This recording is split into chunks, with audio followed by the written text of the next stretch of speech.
하나님 말씀은 역대하 27장 1절부터 7절입니다. 구약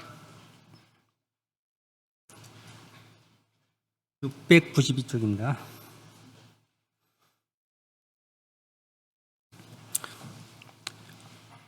요담이 왕위에 오를 때 나이가 25세라 예루살렘에서 16년 동안 다스리니라. 그의 어머니의 이름은 요르사요 사독의 딸이더라. 요담이 그의 아버지 우시아의 모든 행위대로 여호와 보시기에 정직하게 행하였으나 여호와의 성전에는 들어가지 아니하였고 백성은 여전히 부패하였더라. 그가 여호와의 전 인문을 건축하고 또 오벨 성벽을 많이 증축하고 유다 산중의 성읍들을 건축하며 숲을 가운데 견고한 진영들과 망대를 건축하고 암몬 자손의 왕과 더불어 싸워 그들을 이겼더니 그의 암몬 자손이 은백 달란트와 밀 만 고루와 보리 만 고루를 바쳤고 제2년과 제3년에도 암몬 자손이 그와 같이 바쳤더라. 요담이 그의 하나님 여호와 앞에서 바른 길을 걸었으므로 점점 강하여졌더라. 요담의 남은 행적과 그의 모든 전쟁과 행위는 이스라엘과 유다 열왕기에 기록되니라. 아멘. 이 시간에는 여호와의 성전에는 들어가지 아니하고라는 제목으로 목사님 나오셔서 말씀 선포하실 때 많은 은혜 받으시기 바랍니다.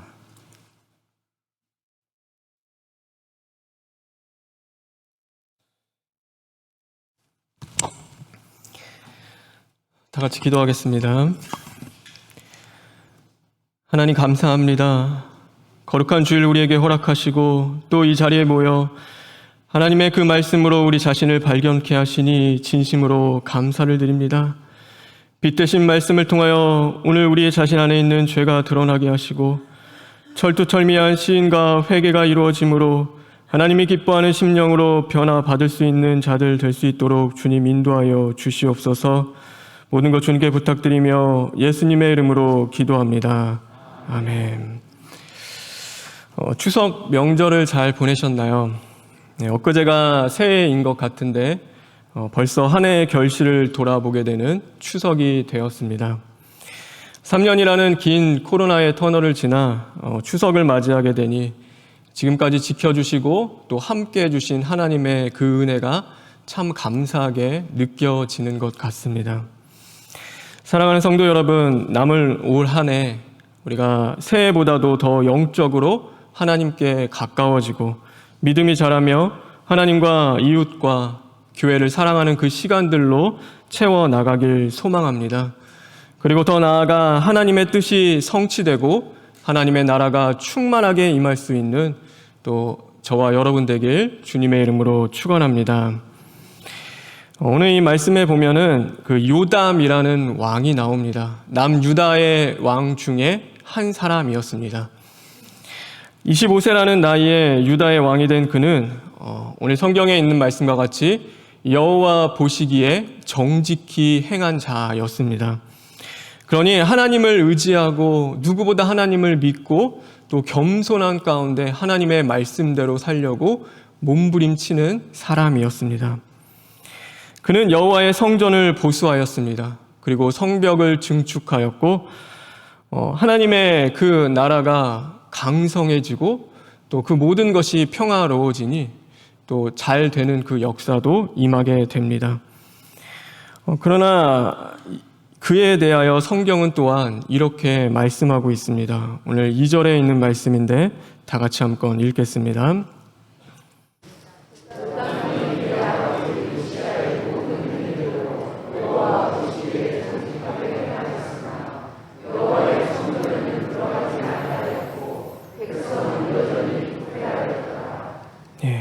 여호와의 성전에 들어가지 아니하였고, 열왕기하 15장 35절에는 또한 이렇게 말씀하고 있습니다.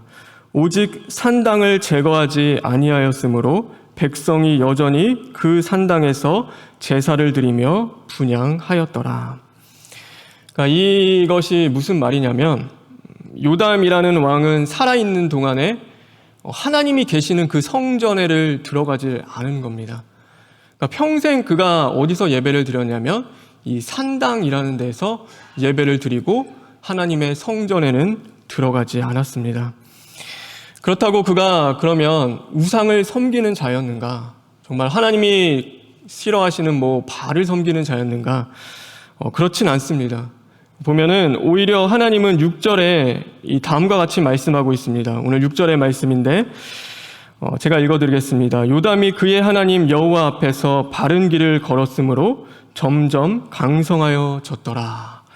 그러니까 여호와 앞에 보시기에는 분명히 바른 길을 걸어가며 행하는 자였습니다.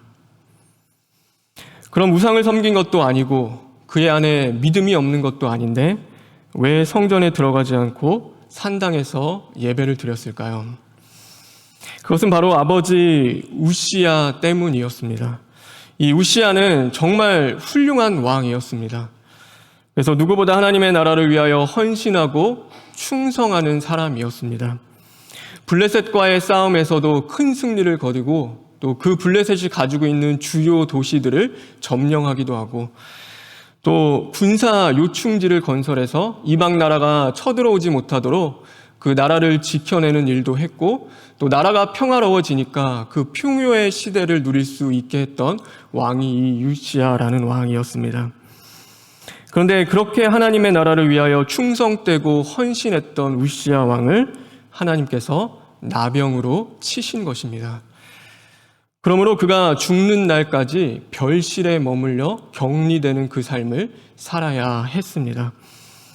그럼 왜 하나님께서 나병을 주셨을까? 왜 그렇게 하나님의 나라를 헌신하며 충성했던 그 우시야에게 하나님이 나병이라는 그 질병을 허락하셨는가?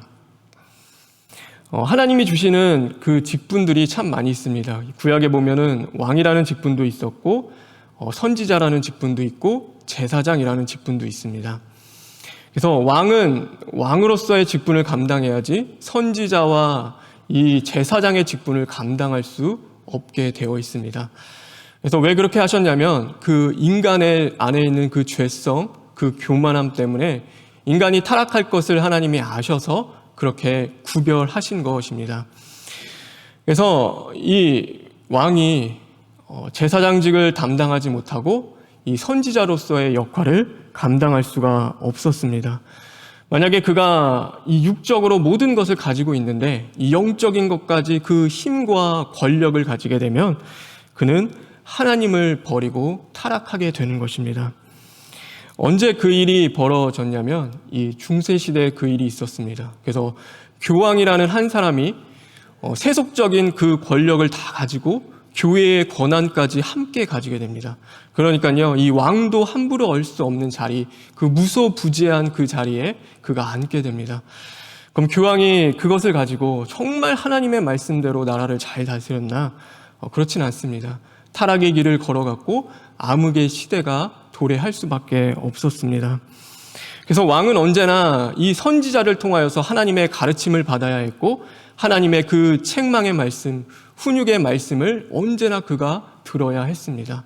그리고 제사를 할 때도 그가 제사를 하는 것이 아니라 언제나 제사장을 통하여서 하나님을 만나고 예배할 수 있도록 하나님이 해주신 것입니다. 이 세 가지 직분을 가진 사람이 성경에 단 한 사람 있었습니다. 왕으로서, 제사장으로서, 그리고 선지자로서 이 모든 것을 가진 분이 있는데 그분이 바로 예수님이셨습니다. 예수님은 왕이셨고 대제사장이셨고 대선지자셨습니다. 그래서 이 땅에 우리를 구원하기 위하여 오신 예수님만이 이 모든 것을 다 가지신 분입니다. 그런데 만약에 인간이라는 그 왕이 내가 제사장직도 해야겠다, 내가 선지자직도 해야겠다라고 한다면 그것은 단순히 교만함이 아니라 어떤 자리냐면 하나님의 자리를 탐내는 것과 마찬가지인 것입니다. 내가 하나님이 되어서 이 모든 권력을 다 가지고 이 나라를 할 수 있겠구나라는 그 마음 가운데 그는 하나님의 자리까지 넘보게 되는 것입니다. 성경에 사울이 전쟁을 해야 하는데 선지자 이 사무엘, 그러니까 대제사장이었죠. 제사장이었던 사무엘이 오지가 않는 겁니다. 하나님 앞에 분향하고 제사하고 이 전쟁에 나가야 되는데 결국에는 그가 스스로 하나님 앞에 제사를 드립니다. 하나님은 어찌 보면은 용서해 줄 수도 있는 거고 참 별것 아니라 생각할 수도 있는데 하나님은 그 일을 굉장히 무겁게 다루시고 무섭게 그 죄에 대해 책망하며 그것을 물으십니다. 그것은 사울의 마음 가운데 뭐가 있었냐면 내가 할 수 있다는 그 하나님의 자리에 앉는 그 교만함이 있었기 때문입니다. 오늘 우시아에게 하나님께서 나병을 내리신 이유도 바로 그와 같은 것이었습니다. 그래서 역대하 26장 16절에는 이렇게 말씀하고 계십니다. 우리 다 같이 한번 읽겠습니다. 26장 16절입니다.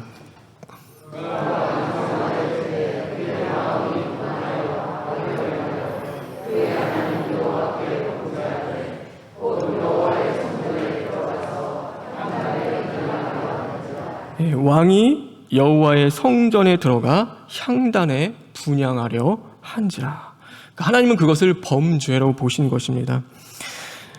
유다의 왕들 중에서 이 제사장직이 해야 할 감당할 그 분향의 업무를 탐한 왕은 이 우시아밖에 없었던 것입니다. 이것은 교만함을 넘어서 하나님의 자리를 탐하는 그 죄악까지 나아갔던 것입니다. 근데 하나님은요, 이 우시아를 너무나 사랑하셨습니다. 그래서 하나님은 그가 구원받기를 간절히 원하셨습니다. 그래서 하나님이 뭘 주시냐면 그의 삶 속에 나병이라는 것을 하나님이 허락하신 것입니다. 만약에 그대로 두었다면 이 우시아는 교만함에 죽었을지도 모릅니다. 그러나 하나님은 이 우시아를 정말 살리기를 원하셔 그의 생명을 그 속에 가시와 같은 그 연약함, 그래서 겸손할 수밖에 없는 그것을 하나님께서는 허락하신 것입니다. 결국 하나님은 그 육체의 나병보다 그의 안에 있었던 그 더 지독하고 잔인한 그 영적인 나병을 하나님께서 고치기 시작하신 것입니다. 결국 이 나병 때문에 하나님 앞에 애통하며 시인하고 회개합니다. 이 우시아는 그러므로 말미암아 하나님 앞에 구원받는 그 인생이 될 수 있었습니다. 그런데 그의 아들 요담이 문제였습니다. 요담에게는 하나님의 나라를 위해서 평생을 충성하고 하나님의 나라를 위해서 헌신했던 그 아버지, 하나님을 예배하러 들어갔다가 나병을 얻게 된 것입니다. 그러니 이렇게 하나님의 나라를 위해서 헌신하고 충성한 아버지인데 왜 어째서 하나님은 나병을 허락하셨을까? 그 일이 도저히 그가 이해할 수가 없는 것입니다. 하나님을 위해서 헌신하고 누구보다도 열심으로 예배하는 자에게 하나님 어떻게 그러실 수 있을까? 하나님이 정말 살아계시고 사랑하시다면 하나님을 의지하며 매달리며 기도한 사람에게 이런 결과를 주실 수 있는가? 하나님을 믿는데 왜 이렇게밖에 살지 못하지? 신앙생활을 잘하지 못하면 하나님께도 버림받을 수 있는구나. 그러니까 하나님은 언제나 무서우신 하나님, 두려우신 하나님으로 이 요담에게 다가왔던 것입니다. 그러다 보니 그에게 깊은 상처로 남아 평생 동안 아버지가 나병에 걸렸던 그 성전에를 들어가지 못하는 것입니다. 그러니 산당을 남겨놓고 그곳에서 우상 숭배를 하는 것이 아니라 하나님이 계시는 성전이 두려워 하나님 앞에 나아가는 것이 너무나 힘들고 또 그것이 괴로워 차마 그 앞에 나아가지 못하고 이 산당에서 하나님을 예배했던 것입니다. 저는 이 말씀 묵상하며 특별히 추석을 맞이하는 우리 성도님들의 가정이 생각이 났습니다. 대부분 교회에 나오시는 이 성도님 어르신들 보면 이 자녀들이 교회에 나오지 못하는 성도님들이 많이 계십니다. 자녀들이 함께 교회에 나와 하나님 정말 뜨겁게 예배하고 함께 하나님 잘 섬기면 좋겠는데 이 교회에 대한 상처로 나오지 못하는 자녀들을 둔 성도님들이 계시는 것입니다. 하나님에 대한 불신과 원망에 사로잡혀 함께 신앙생활을 하지 못하는 이 남편과 아내를 둔 성도님들도 계십니다. 그래서 정말 숨죽여서 하나님을 섬겨야 하고 눈치 보며 교회 생활해야 하는 그런 성도님들도 계시는 것입니다. 내 자녀가 하나님 잘 믿고 복 받으면 좋겠는데 여전히 교회 다니는 그 믿는 것들이 어렵고 이 교회 안에서도 신앙생활을 하지만 겉도는 신앙생활을 하는 가족을 둔 성도님들도 분명히 계시는 것입니다. 그러니 매일 무엇을 위해서 기도하겠습니까? 하나님, 내 남편, 내 자녀, 또 내 아내 살려주십시오. 정말 주님 잘 믿기를 원합니다. 정말 그들이 살아나서 온전히 하나님을 만나고 변화되길 원합니다. 가슴 아파하며 매일 눈물로 기도하는 것입니다. 저는 정말 그 기도가 하나님 앞에 상달되기를 원합니다. 그래서 엎어지든지 뒤집어지든지 하나님의 역사가 그에게 임함으로 말미암아 그들이 변화되어 하나님의 살아계심을 믿고 예수님을 새롭게 만나 거듭나는 은혜가 임하길 주님의 이름으로 축원합니다.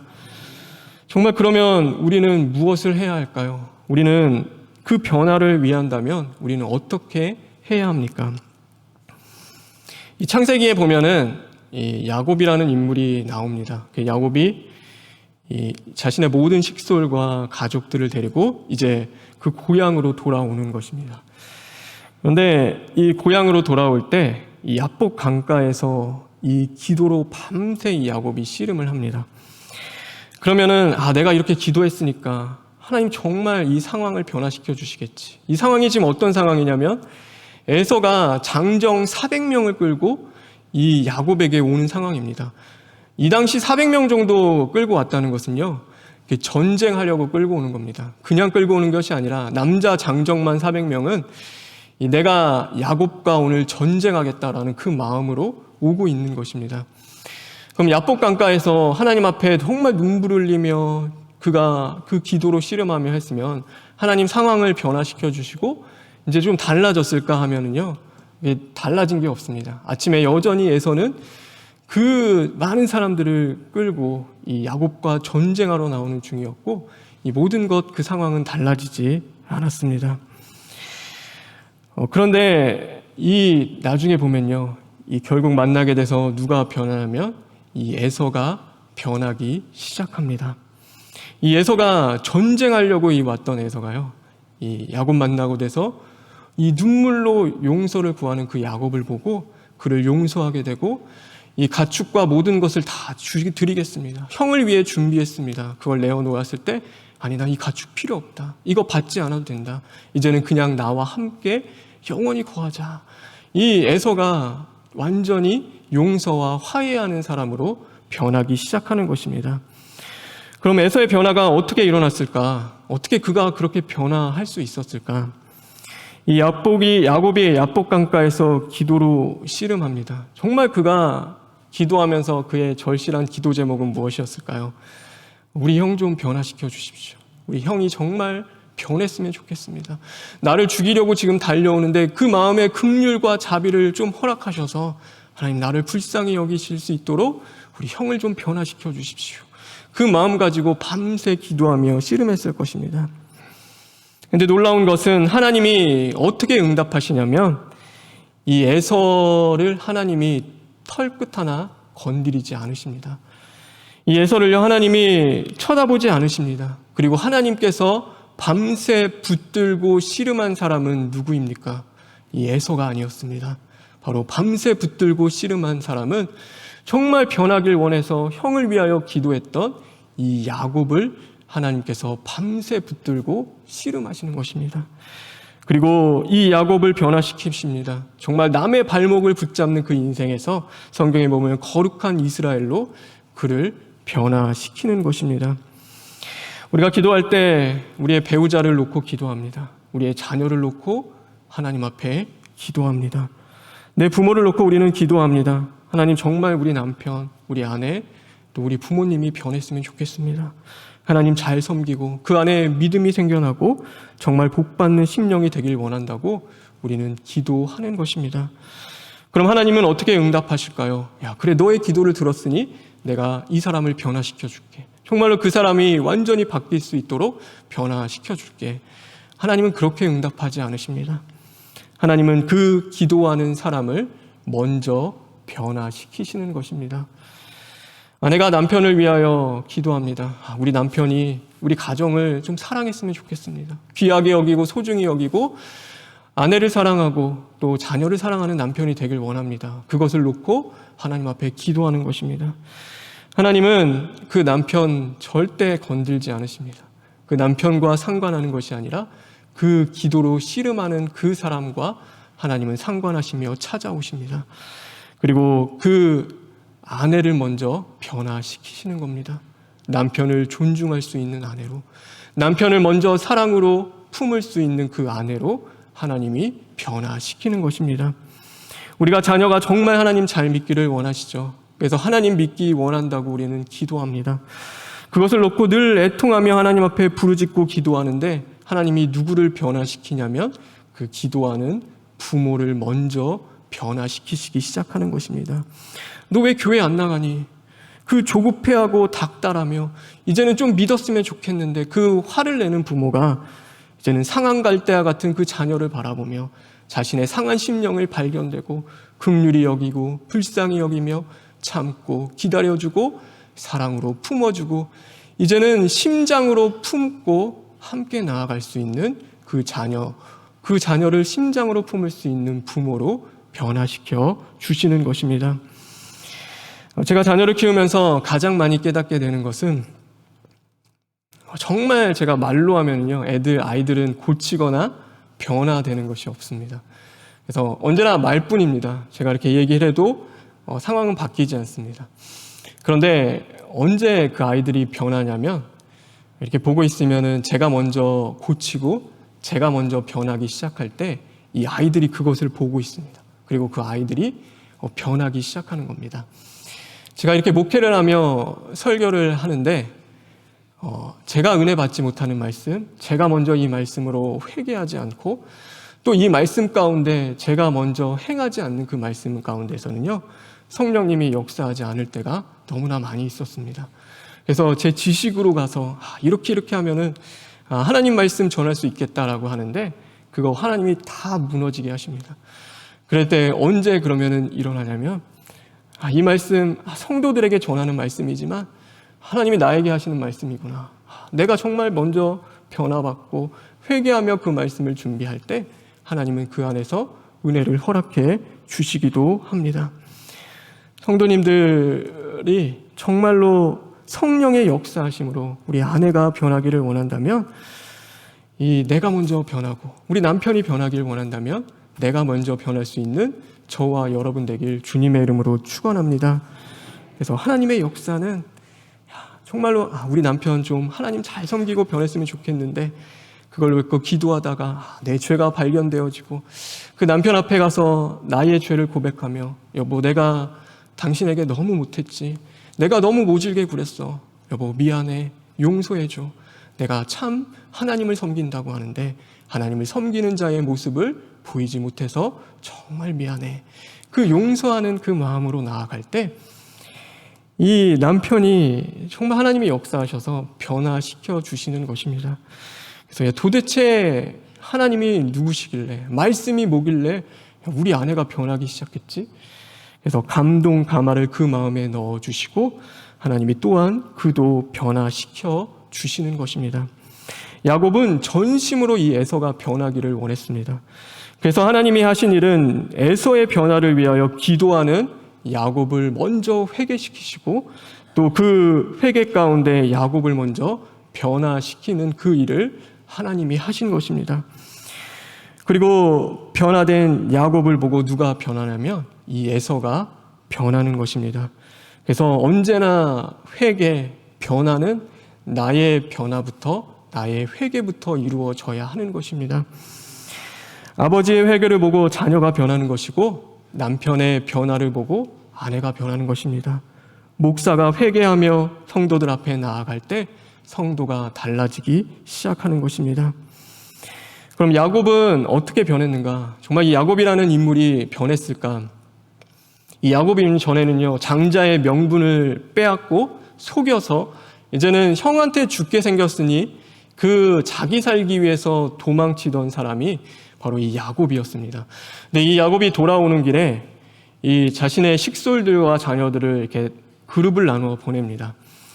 놀라운 것은요, 이 야곱이 제가 이 창세기를 보면서 예전에는 야곱이 맨 뒤에 있어서 정말 다 자기 식솔들 보내고 자기는 맨 뒤에서 살겠다고 이제 나아가는 것처럼 느껴졌는데 성경 묵상하다 보면 그렇지 않습니다. 그렇지 않게 발견되는 게 오늘 이 창세기 33장 3절에 이렇게 말씀하고 있습니다. 우리 창세기 33장 3절에 있는 말씀을 다 같이 읽겠습니다.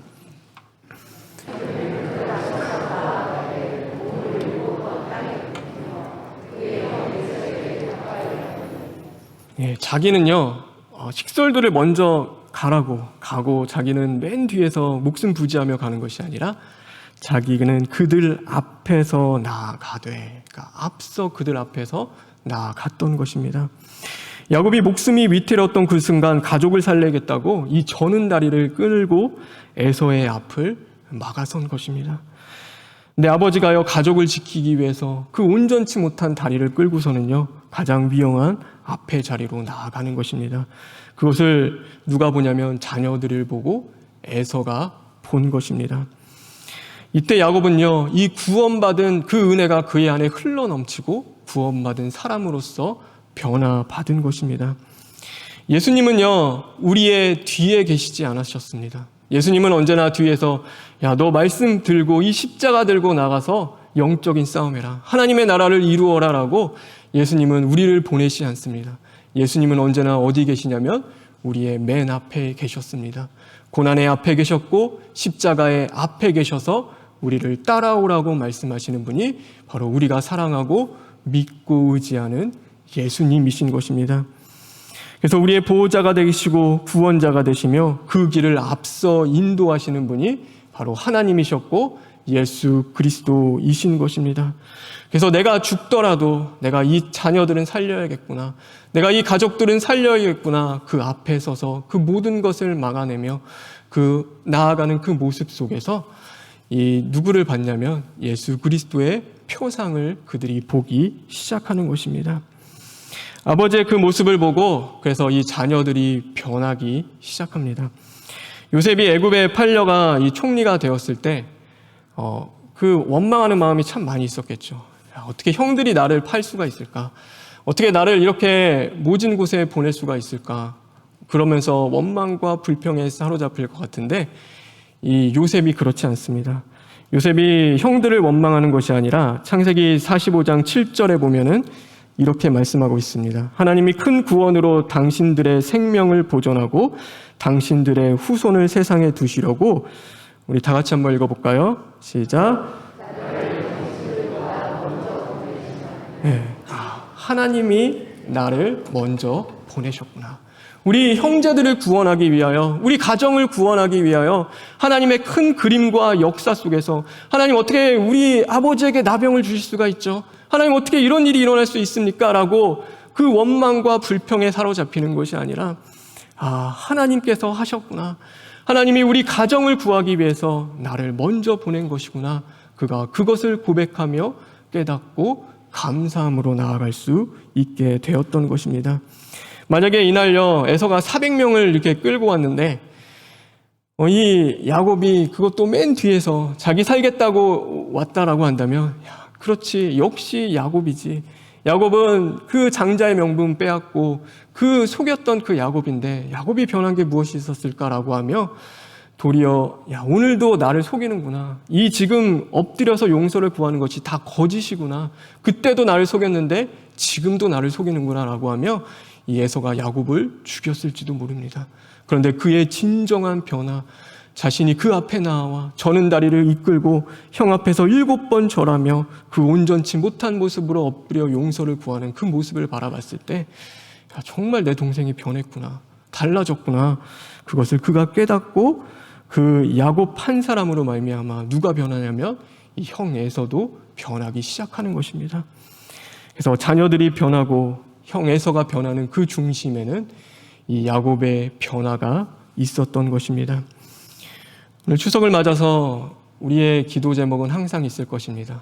우리 자녀를 위해서 기도하죠. 자녀가 하나님 잘 섬기고 하늘의 복 많이 받고 정말로 잘 살기를 우리를 원하여 기도하고 그들이 변화되길 기도하고 또 우리의 배우자를 위해서도 또 우리의 부모를 위해서도 우리는 기도하는 것입니다. 우리가 해야 할 일은 다른 것 아닙니다.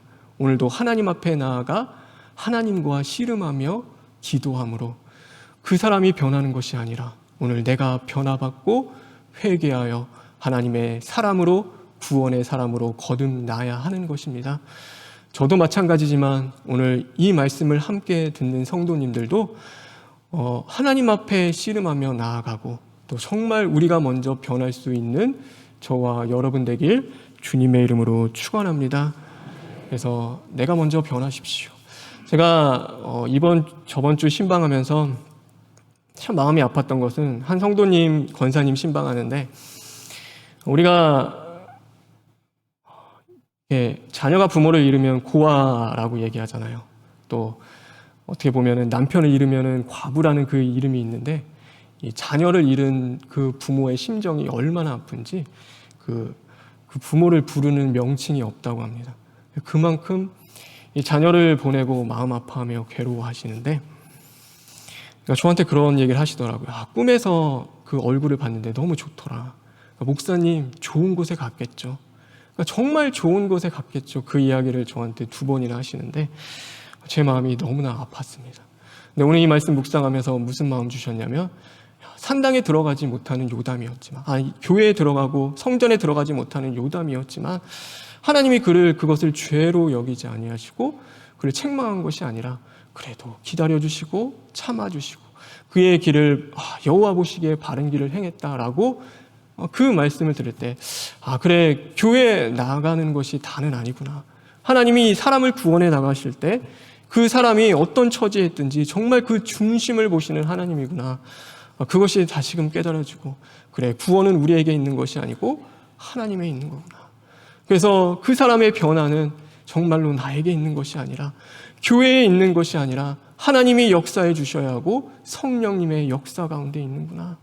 그래서 우리가 해야 할 것은 바로 오늘 우리가 하나님을 믿는 우리들이 정말 그 구원의 사람으로서 교회에 오는 모든 자들에게 이제는 구원을 강요하는 자들이 아니라 그 구원의 기쁨과 감격을 맛볼 수 있도록 이런 것을 해야 돼 요구하는 것이 아니라 먼저 보여줄 수 있고 실천할 수 있는 저와 여러분 되었으면 좋겠습니다. 그래서 하나님이 역사하실 것을 여러분 믿으시죠?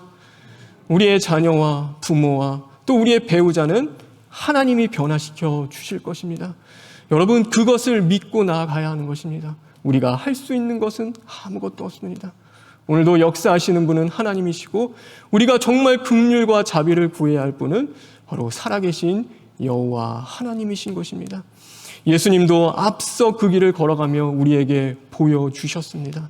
저와 여러분 우리의 모든 일터에서 가정 가운데 생활하는 그 모든 자리 가운데서 예수님을 보여줄 수 있는 심령 되길 간절히 소망합니다.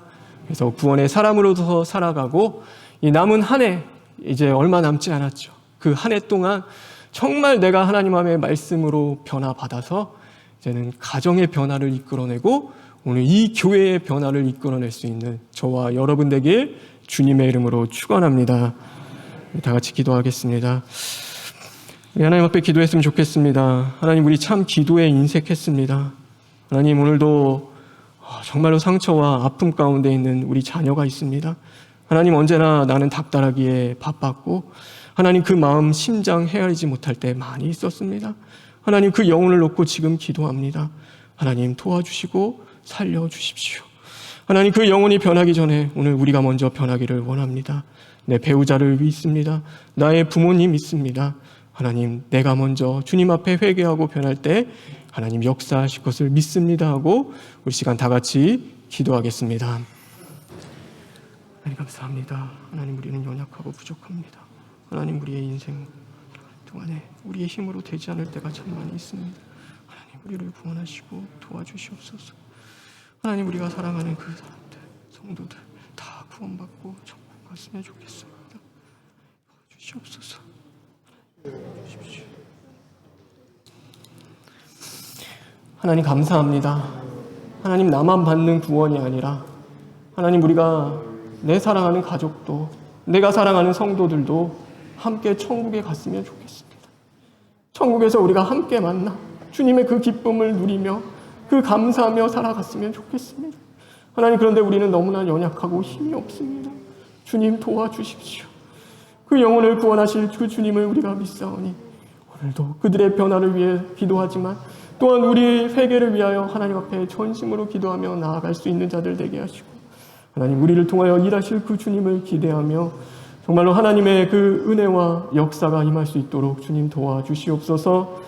모든 것 주님께 부탁드리며 예수님의 이름으로 기도합니다.